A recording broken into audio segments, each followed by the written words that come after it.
บนอักบนถ่าย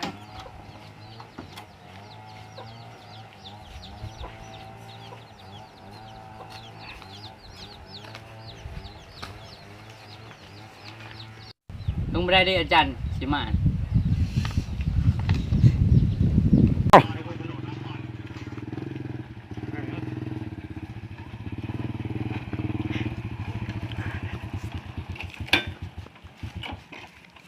มาแล้วอาจารย์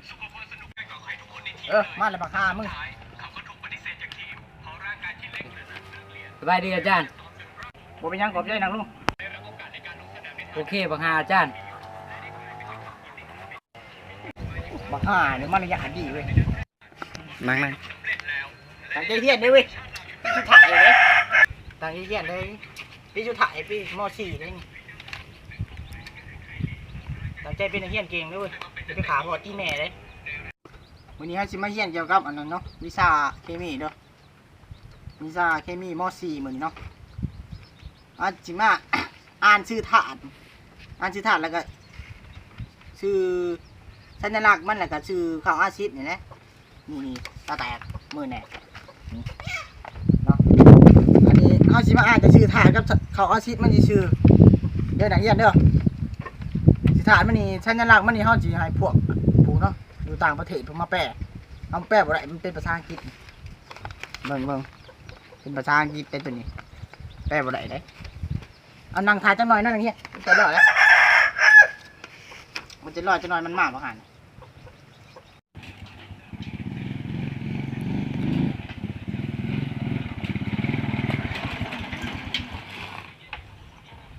พี่ทางพี่นี่แหละตาบอดเลย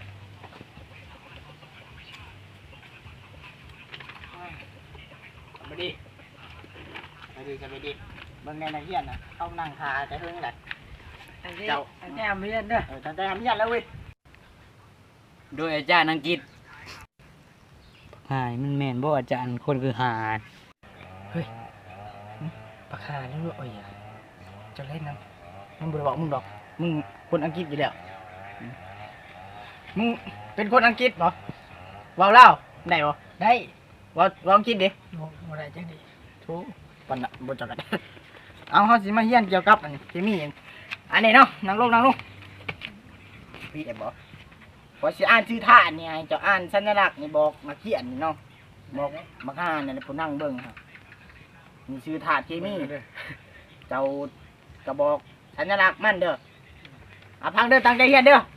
ตั้งใจพังเลยเคมียากที่สุดเงิน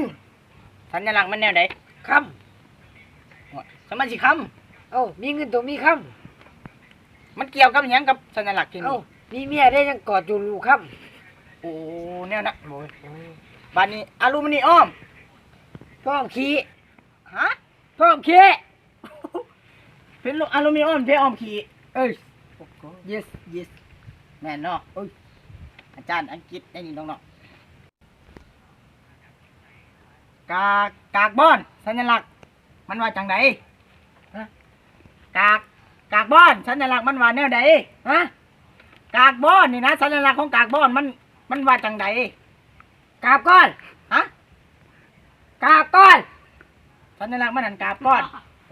โอ้ดูแต่คนยินอาจารย์ภาษาเนี่ยอังกฤษยากที่สุดได้น้องๆไปที่เรียนม.4 เนาะแกไปเรียนเด้อจะไปบอกเขาเนี่ยก็มันอยากเนาะก็ถือว่ามันอยากจะไปเรียนที่บ้านมาปอไปเลยมาผู้เดียวน้ำเจ้าเล่นน้องๆจะมาเรียนผู้เดียวหมู่จะไปให้คนตีหมู่เลยเจ้านี่ตีหมู่ตีผัวจะจำเด็กแว่นนี่จะไปพาพ่อตีแม่ได้เลยมาได้ได้มันคือกันเลยบอกผู้เรียนบอกนี่เนี่ยเพราะฉะนั้นบอกตัวเป็นหลักไก่มากินน้ำกันเลยอย่าไปขายยาหมาสายยาอีได้ขายโลดเผารวย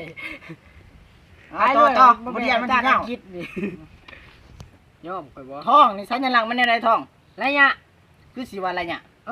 ชื่อละได้ยังชื่อบิ๊กทองไรเนี่ยชื่อทางเคมีของเจ้าได้นี่เนาะพ่อสิพาพ่อไปใช้มันโมเมนต์จังสันกูว่าพ่อสัญลักษณ์แนวใดพ่อสัญลักษณ์แนวใด พ่อ ฮะ พ่อ สัญลักษณ์มันแนวไหนแหละ พ่อ โอ้สัญลักษณ์มันเพาะดอกสันเนาะคือว่าเล่นภาษาอังกฤษจ้ะเนาะผมบ่ได้เด้วย มันอยากสร้างคิดตัวกับ ฮีโรแซนนี่สัญลักษณ์เด้ซะ ฮีโรเซน อืม ฮีโตแล้ว ยังก็ ฮีโตแล้ว ชอบมาสีฮีโตแหละ สีฮีไม่โตแล้ว สีเมียโตแหละบักนี่มันแม่นบ่วะอังกฤษบ้ามาแต่ใส่บ้ากะมันชูมาเอาดิ กูเป็นยังวายอยู่เนาะ ได้ยินใช่บ่ เฮ้ย บ้าสัญลักษณ์เด้มีดจับ พี่จิลี อีอด ยาอด บัดกาลิอ้อมสัญลักษณ์มันแนวไหน ยาตีกูทาง ก็ มาจากเว้ย มีดอก มึง อย่าดิ้งกูทางอ้อมบ่ เห็นแน่นี่เด้ออย่าตี มาเยซีอ้อมได้สัญลักษณ์ มาเยอะควันเอ้ย ฮะ มาเยอะควันเอ้ย มันหีอะไรยังวะมันแม่นบ่เคมีอีนี่ตัวแซนดินี่ตัวแซนจังได สิเลนไปใช้ โอ้โหสิแลนไปใส่เนาะโอกซิแซน ออกซิเจนแอนติช็อกบ่ แม่นถือโอ้ยแต่แม่นเก่งอาจารย์อังกฤษเก่งอีหลี เอ้าจริงป่ะเยอะเสร็จ เนาะคนยังว่าโอ้ยเนาะเฮียนม .4 เนาะอาจารย์อังกฤษเนาะแม่นบ่บุญหลอดชื่อบุญหลอด เอ้ย อาจารย์บุญหลอดสอนก็เก่งเว้าก็ง่าย เยส แต่นายโคตร รู้ไง พอตาคำขาวสัญลักษณ์แนวใด คำเรื่อง สมันสิคำเรือง เอ้ามีคำข้าวก็ต้องมีคำเรื่องเหรอ โอ้เล็กได้ซะ กล้า เอ้าสิมันสิกล้า เอ้ามีเล็กก็ต้องมีกล้าแล้ววะ มันอ่านรวมกันเป็นจังได๋ เล็กกล้า อ้าวแม่น ขาตันอยู่ ว่าเดี๋ยวเศรษฐีดังใส่กันเด้อเว้ยมาด ให้เว้ยมาลาตีปากแม่ ฮะ มาด ไล่กูขี้เจี๊ย หลายคนกี่เจียห่วยซิลิซิออม ไปโต๊ะพร้อมขี้ โอเคสังกะสี ล้างเฮือน สมันสิล้างเฮือน เอ้าล้างกะสีก็ต้องมีล้างเฮือนแล้วมาขาย อ๋อ เอาสมานี่ ก็จบไปเลยเนาะน้องๆเนาะจบไปเลยสำหรับเอามาหาชื่อจังไดว่าบ่จักชื่อของมึง บ่อันนั้นเด้บ่ท่องดี ทองดี บ่ท่องดี บักทองดี อย่าเอาไว้ดูแค่คิดดังมันสิได้ยินเขาสิขี้เดียด บ่เป็นหยังเว้ย ท่องดีขี้เดียด บ่เป็นหยังเสียบ เป็นยังไง สื่อถาดเคมีสำหรับสื่อถาดเคมีนี่ก็ฟังโน้ตตั้งแต่หูเนาเนาะนี่สื่อถาดเคมีนี่ถาดเคมีนี่สัญลักษณ์ถือว่าจบไปแล้วแต่ละล่างหนึงเนาะสิมาเข้ากับสื่อเข้าเคมีอาเซียนพี่น้องข่อยมานี่เนาะนักเรียนเนาะเห็นไหมอ๋อ ชื่อท่าบอกที่สื่อมึงดิ เดี๋ยวประจำที ประจำที่เลยน้อง มันหมอแม่นจังสารได้อ้าย ๆว่ามันมุนมัดกว่านี้เว้ยมันปี้ว่าบ้าอยู่ กากโบนัส เอ้าก ากโบนัสสัญลักษณ์มันแล้วได อู้อยู่เมืองพลังนี่กากมุนอันสัญลักษณ์มันมีขี้กากมุนมัด นี่กี่การนี่มันมัด บ่ไรได้มีขี้กากเมืองพลังเขาไม่ได้ไม่หัวเจ้าได้ แสดงว่ากากโบนัสนี่ มีขี้กากมุนมัดขนาดเก่าไหล สัญลักษณ์มันเนั่นนี่เนาะ เก่า เห็นความ เก่า จะยาเฮ็ดจ้ากับข่อยอาเซตัส ใส่มาเตะปาก แปลกมันกานัดสัญลักษณ์มันแนวใด ฮะ แปลกมันกานัดนี่สัญลักษณ์มันแนวใด แตกน้อยจะนัดคอย หึ แตกน้อยจะนัดคอย สัญลักษณ์บ่ อ แปลกกอลลัดได้ซะ อย่านัดคอยน้ำทาง โอ้กดซูนพิษ ฮะ ซูนพิษ แต่ชุดกระพิษทีเนี่ย มันบ่แม่นจักชั้นข่อยว่าสัญลักษณ์ของซูนพิษนี่มันก็เป็นจังได ชุดกระพิษ ซูนกับพิษเนาะซูนกับพิษจ้ะฮีโป ฮะ สัญลักษณ์ฮีโปโกลลิสนี่สัญลักษณ์แนวใด บุญชุดกระลิษ ปาดทุกสัญลักษณ์มันหนองเฮียนเลยอาจารย์อังกฤษเก่งใดแม่นตายทีเดียววะคุณพ่อตายแต่หึงเลยกอลลัว มึงจะกลัวไปใส่ ผู้ออลัวสัญลักษณ์ ผู้อ่างลาง สัญลักษณ์เนี่ยได้ชูนพัว ชุนพัว อืม ชุนพัวกระพิษ ชูนพัวกับพิษเนาะหีดลูกชิด อีตีนลูกเอก อากายจักสิกาเป็นที่ว่า อันนี้เนาะสารเคมีก็จบลงแล้วสำหรับอาจารย์อังกฤษก็ขอขอบใจอาจารย์อังกฤษเนาะ ขอบใจว่าเป็นยังมื้อนายมื้อไหนขอกันเด้อ ไปเมื่อ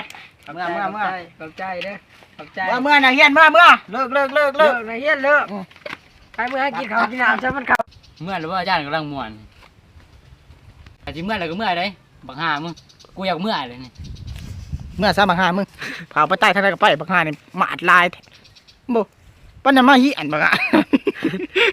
ไม่เฮียนสเตอร์ไงกะฮะไม่เฮียนเคมีเป็นแน่นี่บ่ อุ้ยบ่ได้มาเฮียนนี่ มาเฮียนจังไดมาเฮียนนี่สิฮะภาษาเคมีกะเฮียนไปมีงานกะเฮียนไปมันดีๆตีเว้ามันหัวแตกหัวตอกโอ้เว้ามันถึกนี่ติเว้ยคือหมอโยดเนี่ยจังนั่งยังนั่งเก้าขี้กากอยู่เมื่อยได้เว้ยถ่ายคลิป ติดโลกเอ็ก จังไดก็ ติดโลกเอ็ก ติดลงเองเมื่อแล้วบ่ฮะ อย่าพาเมื่อ ลีก็คือเมื่อไว้แถวเว้ย อยู่บ้าน